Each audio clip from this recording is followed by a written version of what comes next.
ආයුබෝවන් ඔයාලා හැමෝටම ගොඩක් සල්ලි වියදම් කරන්නේ නැතුව ලෝකේ ජීවත් වෙන්න හොඳම රටවල් වන ඩෙන්මාර්ක්, ජර්මන්, ස්පේන්, එංගලන්තේ වගේ රටවල් වලට යන්න ක්‍රමයක් තියෙනවා. අපි ඒකට කියන්නේ ඕපෙයා වැඩසටහන කියලා. අද වීඩියෝ එකෙන් මම ඔයාලට කියන්න යන්නේ කිසිම ලොකු වියදමක් නැතුව යුරෝප පවුලක් එක්ක නැවතිලා ඒ සංස්කෘතිය අත්දකින්න වගේම මාසෙකට දීමනාවක් ගන්න පුළුවන් මේ ඕපෙයා වැඩසටහන ලංකාවේ ඉඳන් ආයෝජන කරන්නේ කොහොමද? ඒකට ඕන කරන සුදුසුකම් මොනවද? සහ ලැබෙන ප්‍රතිලාභ මොනවද කියලා. ඉතින් වීඩියෝ එක ඉවර වෙනකම්ම බලන්න. subscribe කරලා නැති අය subscribe කරලා යන්න. ඒ මුලින්ම බලමු මොකද්ද මේ ඕපෙයා කියන්නේ කියලා. මේක රැකියාවකට වඩා සාමාන්‍ය සංස්කෘතික හෝමාරු වැඩසටහනක්. ඒ කියන්නේ ඔයා යන රටේ ඉන්න පවුලක් ඔයාව යාලා ගෙදර නවත්ත ගන්නවා. ඔයාට තියෙන්නේ ඒ පවුලේ ඉන්න පොඩි ළමයිව බලා ගන්න උදව් වෙන එක, ගෙදර දොරේ සහල් වැඩ කටයුතු වලට උදව් වෙන එක විතරයි. ඒ වෙනුවෙන් ඔයාට නම ඇතන් කෑම බීම සහ මාසික දීමනාවක් ලැබෙනවා. ඉතින් අපි බලමු මේ ඕපෙයා කෙනෙක් වුණාම ඔයාට ලැබෙන වාසි මොනවද කියලා. පළවෙනි එක තමයි නොමිලේ නවාතන් සහ කෑම බීම. සාමාන්‍යයෙන් හොස්ට් ෆැමිලි එකෙන් ඔයාට කියලා වෙනම කාමරයක් සහ දිනපතා කෑම බීම නොමිලේ දෙනවා. ඒ වගේම මාසික දීමනාවක් ලැබෙනවා. සාමාන්‍යයෙන් මේ මාසික දීමනාව එක කියන්නේ රටින් රටට වෙනස් වෙනවා. ජර්මන් ගත්තොත් වෙන මේකක්. මම ඩෙන්මාර්ක් වල ගත්තොත් ඩෙන්මාර්ක් වල සාමාන්‍යයෙන් ක්‍රෝන් 5250ක් ලැබෙනවා. ඒ කියන්නේ ලංකාවේ මුදලින් ලක්ෂ 2.5කට වඩා වැඩි මුදලක්. එතකොට අය හම්බෙනවා ඔයාලට නොමිලේ භාෂා පාඨමාලා. ඒ කියන්නේ ඔයා යන හොස්ට් ෆැමිලි එකෙන් රජයට ගෙවෙනවා. ඒ නිසා ඔයාලට නොමිලේ මේ භාෂාව ඉගෙන ගන්න පුළුවන්. ඒ වගේම ඉන්ෂුරන්ස් එකක් ලැබෙනවා. ඔයාගේ සෞඛ්‍ය සහ අන්තර රක්ෂණ සියල්ලම පවුලෙන් ගෙවනවා. නිවාඩු දින සාමාන්‍ය සතියේ පැය 18ත් 30ත් අතර කාලයක් තමයි වැඩ කරන්න තියෙන්නේ. සතියේ දවස් එකමාරක් අනිවාර්යෙන් නිවාඩු ලැබෙනවා. ඉතින් දැන් බලමු මේකට තියෙන්න ඕනේ සුදුසුකම් මොනවද කියලා. මේකට නීති සාමාන්‍ය ටිකක් ලොකුවට බලනවා.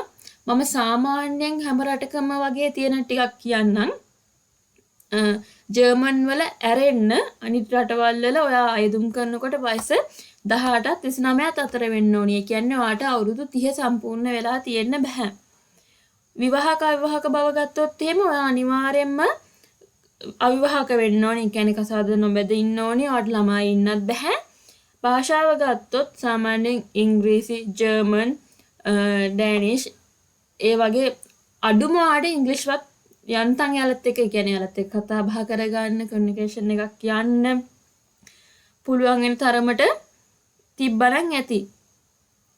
ඊළඟට අපි බලමු එක එක රටවල් වල කොහොමද යාළගේ තියෙන සුදුසුකම් කියලා. මම ඔයාලට මේ වෙබ්සයිට් දෙකක් පෙන්නන්නම්. මේ ඕපෙයා වර්ල්ඩ් කියන එකයි opea.com කියන එකයි තියෙනවා. මේ දෙකෙන් ඔයාලට ගිහිල්ලා ජොබ් එකක් හොයාගන්න පුළුවන්. මේ තියෙනවා find an opea, find a family. ඔයාට මේකේ වෙබ්සයිට් එකට ගිහිල්ලා ඔයාට පුළුවන් මෙතන login කියලා තියෙන ගිහිල්ලා account එකක් create කරගන්න. අපි බලමු මේ එක ගැන. මෙතන තියෙනවා ඕපෙයා stay in Spain. ස්පේන් වලට ඕන සුදුසුකම් මොනවද කියලා අපි බලමු. requirement for au pairs කියලා මෙතන තියෙනවා.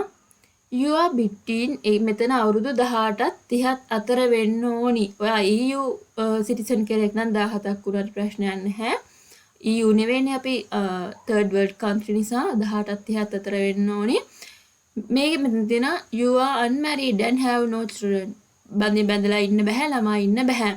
ඒ වගේම ඔයාට එයා ටිකට් එකට ඒ යන ගමනට ගෙවන්න තරම් ඔයාට මේ පුළුවන් වෙන්න ඕනි. You have valid health insurance for your whole stay in Spain. ඔයාට valid health insurance එකක් දෙනවා. You speak Spanish and would like to improve your knowledge. මෙතන කියන්නේ ඔයාගේ ස්පැනිෂ් කතා කරන්න පුළුවන් වෙන්න ඕන. කියන්නේ අමතර සුදුසුකමක් වගේ කියලාන්නේ. ඒ කියන්නේ ඔයා එක වගේ ස්කිල් එක ඉම්ප්‍රූව් කරගන්නත් කැමති වෙන්න ඕනි.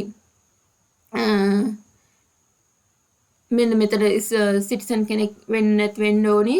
ස්පැනිෂ් is not to ඒ කියන්නේ මේ ඔයාලගේ ස්පැනිෂ් ලැන්ග්වේජ් එක නේටිව් ලැන්ග්වේජ් එක නොවෙන්නත් ඕනි. you don't fulfill the requirements කියලා තියලා එතකොට then unfortunately you cannot be an au pair in Spain. මෙන්න මේ requirements ටික සම්පූර්ණ කරන්නේ නැත්නම් ඔයාට ස්පේන් වල au pair විදිහට යන්න බෑ.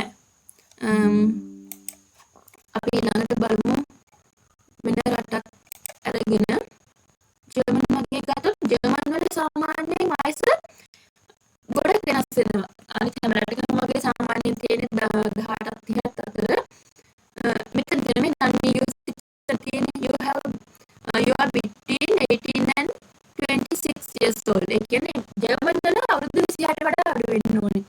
බේසික් ජර්මන් ලැන්ග්වේජ් අනිවාර්යයෙන්ම අනිත් එක ජර්මන් යනවා නම් ජර්මන් කරලා තියෙන්න ඕනේ. බේසික් නොලෙජ් එක තියෙන්න ඕනේ. at least A1 ලංකාවේ ගෝතෙන් ඉන්ස්ටිටියුට් එක තියෙනවා කොළඹ වල. ඒකෙන් ජර්මන් ලැන්ග්වේජ් එක ඔයාලට ඉගෙන ගන්න පුළුවන්. යාළගේ ක්ලාසස් තියෙනවා. ඒ වගේම යාලා තමයි වැලිඩ් එක්සෑම් එක කරන්නේ. එතකොට ඔයාලට ඒක රෙජිස්ටර් වෙලා ක්ලාසස් ගිහිල්ලා ජර්මන් ලැන්ග්වේජ් එක A1 කරගන්න පුළුවන්. ඊට පස්සේ මේක බඳලා ඉන්න බෑ, ළමා ඉන්න බෑ. ඒ සාමාන්‍ය දේවල් ටික තියෙනවා. මෙතන එයාලගේ සාමාන්‍යයෙන් උපරිම මාස 6 12 අතර තමයි මේ au pair තියෙන්නේ. අනිත් එක කලින් ඔයා ජර්මන් වල au pair කරලා තියෙන්නත් බෑ. මම හිතන්නේ අපේ ලංකාවේ ගොඩක් අය ඉන්න ජර්මන් වල නම් au pair ඉන්න. ජර්මන් වල නම් ඉත ලොකු ගැටලුවක් නැහැ. මම හිතන්නේ ජර්මන් ලැන්ග්වේජ් එක කරලා තියෙනවා නම් ඔයාලට ඇප්ලයි කරන්න පුළුවන්. අවුරුදු 28ට වඩා අඩු වෙනවා. ජර්මන් වල ගොඩක් අය දානවා. ඒ නිසා මේ වලින් ගිහිල්ලා බලලා ගොඩක් හොයලා දාන්න. අපි UK ඉතලි ගමු. ඉතලි ගත්තොත් ඉතලි වල 18 30 අතර වෙන්න ඕනේ.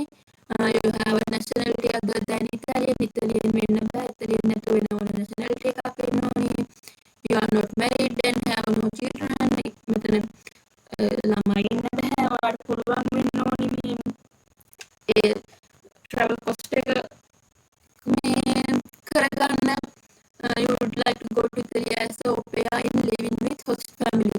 Take care of their children and get to know the Italian culture and language. ඒ කියන්නේ මෙතන ඔයා කැමති වෙන්න ඕනේ ඉතාලියන් host family එකක් ඒක ඉතාලි වල ජීවත් වෙන්න. එයාලගේ ළමයිව බලා ගන්න. ඒ වගේම ඉතාලියන් culture එක සහ language එක ගැන ඉගෙන ගන්න. ඒ විදිහට ඔයාලට මේ aupair.com කියන වෙබ්සයිට් එකට ගියොත් මෙතන පහළ තියෙනවා රටවල් ටික Spain, France, Germany, UK, Canada, Italy. ඒ විදිහට රටවල් ටික තියෙනවා. රටවල් වලට ගිහිල්ලා මොනවද දෙන්න සුදුසුකම් කියලා බලලා ඉවරලා මෙතන ඔයාලට පුළුවන් register as an au pair. au pair කෙනෙක් විදිහට ඔයාලට මෙතන රෙජිස්ටර් වෙන්න පුළුවන්. මෙතින් registration I'm an au pair කියලා දාලා මෙතන ටික එකක් දාලා sign up with email. මේ email එකෙන් sign up වෙලා first name එක last name එක email address එක password එකක් දාලා මෙතනින් account එකක් create කරනවා. create කරාට පස්සේ ඔයාලට host family එකක් හොයාගන්න පුළුවන් ගිහිල්ලා. ඒතකොට මම තව එකක් පෙන්නන්නම් මේ aupair.com කියන එක. ඒකෙදි මෙතන මේ තියෙන find a family මේකේ තව ඉස්සෙල්ලාම register වෙන්න ඕන. register වුණාට පස්සේ තමයි හොයාගන්න පුළුවන්. ඉතින් මෙතන family ගැන විස්තර තියෙනවා. චයිනා වල මේ ෆ්‍රාන්ස් වල මේ ඉතාලි වල අපි බලමු මේ ෆ්‍රාන්ස් චයිනා යුනේෂන් au pair. අපි මේ විදිහට අපි බලමු find a family එකක් හොයාගන්න කොහොමද කියලා. මෙතන තියෙන ආගේ මේ ෆොටෝස් බලන්න පුළුවන්. only registered members ලාට විතරයි. ඔයාලට මේ ප්‍රොෆයිල් එක view කරලා බලන්න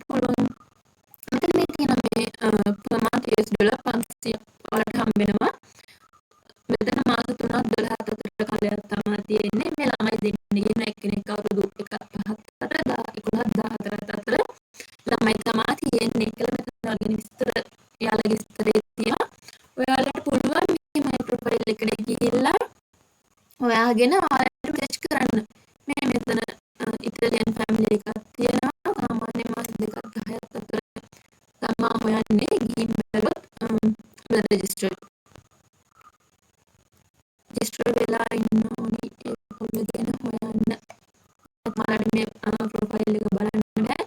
රෙජිස්ටර් වෙලා ඔයා ගිහිල්ලා ප්‍රොෆයිල් එක බලලා ඔයාගේ ප්‍රොෆයිල් එක කලින් හොඳට හදාගන්න. ඒ කියන්නේ ඔයාලට මොකක් හරි කැගිව ගැන නැණි හරි එහෙම ජොබ් ගැන අත්දැකීමක් තියෙනවා නම් ඒව දාලා ඔයාගේ ෆොටෝ එකක් දාලා සාමාන්‍ය ළමයි එක්ක ඉන්න එකක් ඒ වගේ එහෙම දාලා ලස්සනට කෙනෙක්ට දැක්කහම කැමති හිතෙන විදිහට ප්‍රොෆයිල් එක හදාගන්න. ප්‍රොෆයිල් එක හදාගෙන ඉවර වෙලා ඔයාලට පුළුවන් මේ වෙබ්සයිට් වලට ගිහිල්ලා මේ කෙනෙක්ව තෝරගෙන ඉවර වෙලා මේ ප්‍රොෆයිල් එක බලලා ඔයා කැමති නම් මේ එයාලට මෙසේජ් එකක් දාලා කතා කරන්න. එතකොට එයාලා ඔයාගේ ප්‍රොෆයිල් එක බලලා එයාලා ඔයාලට කැමති නම් එයාලා ඔයාලට රිප්ලයි කරයි. ඒ කියන්නේ එකක් දෙකක් දාපු පමණින්ම ඔයාට මං කියන්නේ ඔයාට ජොබ් එකක් හොයාගන්න පුළුවන් කියලා. ඔයාලා පුළුවන් උපරිම දාලා කතා බහ කරන්න යාලත් එක්ක. එතකොට එයාලා කැමති නම් අනිවාර්යෙන් ඔයාව ගෙන්න ගන්න කැමති වෙයි. මේ මෙතන තියෙනවා. ඇමරිකන් ෆැමිලි USA වලට ඇමරිකාවට මේ මෙතන ෆ්‍රාන්ස් වලට 500 යුරෝ 500යි per month. එක ළමයා ඉන්නේ here is a work plan ඒ විදියට මෙයාලා මොනවද හොයන්නේ කියලා තියෙන යාලගේ පවුල ගැන විස්තර දාලා තියෙනවා. ඒ විදියට ඔයාලා බලලා ඉතින් ඔයාත් මේ ප්‍රොෆයිල් එක හදද්දී ඔයා දාන්න. කියන්නේ ඕපයා කෙනෙක් විදිහට ගැලපෙන විදිහට ඔයා මේ ප්‍රොෆයිල් එක හදන්න. දැන් ළමයි බලාගන්න එකේ පවුලත් එක්ක ඉන්න එකනේ මේ ඔයාලට කරන්න තියෙන්නේ. ඒතකොට ළමයිට කැමති දේවල් ඒ දේවල් ඔක්කොම විස්තර කරලා ලස්සනට ප්‍රොෆයිල් එක හදන්න. දැක්කම කෙනෙක්ට ආස හිතෙන විදිහට ඒ හිතලා මේ මම මේ ලින්ක් දාන්නම් ඩිස්ක්‍රිප්ෂන් එක යටින්. ඒ වගේ ඇප්ලයි කරන්න පුළුවන්. ඔයාලට එහෙම ඇප්ලයි කරාදී ඇත්තටම ගොඩක් ලොකුයි. කියන්නේ ඔයාලට ඒජන්සි එකක් කරලා යන්න ඕනේ. එතකොට මේ ඒ අයිට සල්ලි දෙන්න ඕනේ. ඔයාලට යන්න ට්‍රැවලින් කොස්ට් එක විතරයි. ඔයා යනවා නම් වීසා එකට යන ගාන යනවා. ඒක ලොකු ගානක් නෙවෙයි. සාමාන්‍ය වීසා එකක් දාන්න. ඊට පස්සේ එයා ටිකට් එකට සාමාන්‍ය ටික ලොකු ගානක් කියන්නේ ලක්ෂ 2.5ක් විතර වගේ. ඒ වගේ පොඩි ගානක් ඉතින් වේදම් කරලා ලක්ෂ 20ක් 25ක් විතර වගේ වේදම් කරනවට වඩා ඔයාලට ඇත්තටම පුළුවන් මේ වගේ වෙබ්සයිට් වලින් හොයලා යන්න. ඉතින් ඔයත් වයස 18ත් 27ක් අතර ඉන්න යුරෝපෙට ගිහින් අලුත් අත්දැකීමක් ලබන්න ආස කෙනෙක් නම් අදම මේ ගැන හොයලා බලන්න. ඉතින් මං ඉල්ලනවා මේ මගේ YouTube channel එක subscribe කරලා එකතු වෙන්න කියලා. මේ වගේ තවත් වැදගත් වීඩියෝ මං ඔයාලට ආයෙත් අරගෙන එන්න. ඉතින් එතකන් සුබ ගමන්.